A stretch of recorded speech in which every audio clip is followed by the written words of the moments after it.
চট্টগ্রামের বাঁশখালী, লোহাগাড়া এবং সাতকানিয়া এলাকায় বন্যা ভয়াবহ অবস্থা ধারণ করেছে। আসন্না ফাউন্ডেশন থেকে এই সমস্ত এলাকায় কোনো বন্যার তাদের জন্য কার্যক্রম চলবে কিনা। আলহামদুলিল্লাহ, ইতিমধ্যে আমাদের টিম বন্যা দুর্গত এলাকায় উদ্দেশ্যে চলে গেছে। সেখানে পাহাড়ি ঢলের কারণে, অতিবৃষ্টির কারণে মানুষের জনজীবন বিপর্যস্ত, প্রচন্ড রকমের বন্যা পরিস্থিতি সেখানে তৈরি হয়েছে। আমি উদাত্ত আহ্বান করব সে সমস্ত এলাকার মানুষদের প্রতি, এই সময়টাতে, বন্যার শুরুর সময়টাতে মূলত দরকার হলো আশপাশে মানুষের সহযোগিতা। দূরের মানুষ গিয়ে যতটা সহযোগিতা করতে পারে, বন্যার শুরুতে মূলত কাছের মানুষরা সবচেয়ে বেশি সহায়তা করতে পারে। ধরুন, একটা পরিবার, তাদেরকে উদ্ধার করা দরকার, তাদের ধান চালগুলো ডুবে যাচ্ছে, কারোর বিল্ডিং আছে, তার উচিত হলো তার বিল্ডিং এ স্থান দেওয়া, তার ছাদে স্থান দেওয়া। এই সময়টাতে আমাদের মানবিক হতে হবে। আজকে তিনি বিপদে পড়েছেন, আগামীকাল কাল্লা না করে ভূমিকম্পে আমার বিল্ডিং শেষ হয়ে গেলে তখন তার কাঁচা ঘরেই হয়তো আমাকে উঠতে হবে। এজন্য আল্লাহকে সন্তুষ্ট করার জন্য এই সুযোগকে কাজে লাগানো, এটা স্কোপ বান্দাকে সেবা দেওয়ার জন্য, দিয়ে আল্লাহকে খুশি করার জন্য। এজন্য আমি উদাত্ত আহ্বান করব, এই সমস্ত দুর্গত এলাকাগুলোতে, বাঁশখালী, সাতকানিয়া, লোহাগাড়া, যে সমস্ত এলাকাগুলো প্লাবিত হয়ে গেছে, ঘরবাড়ি ডুবে গেছে, যাদের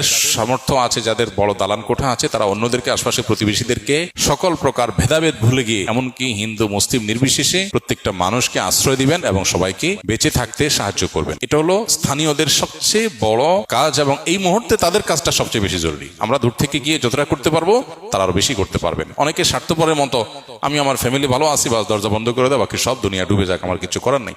এই মানসিকতাটা, স্বার্থপরের মতো মানসিকতা একজন ইমানদার লালন করতে পারে না। এই টাইমটাতে আমরা সবার পাশে দাঁড়াবো, আর আশপাশের লোকেরা যার যার সাধ্য অনুযায়ী, আমার বাসায় খাবার আছে বা আমার আশপাশে আছি, তো আমি তাদের জন্য খাবার নিয়ে ছুটে যাবো। কারণ দূর থেকে মানুষ যাবে, তারা কাজ করবে, সময় লেগে যাবে।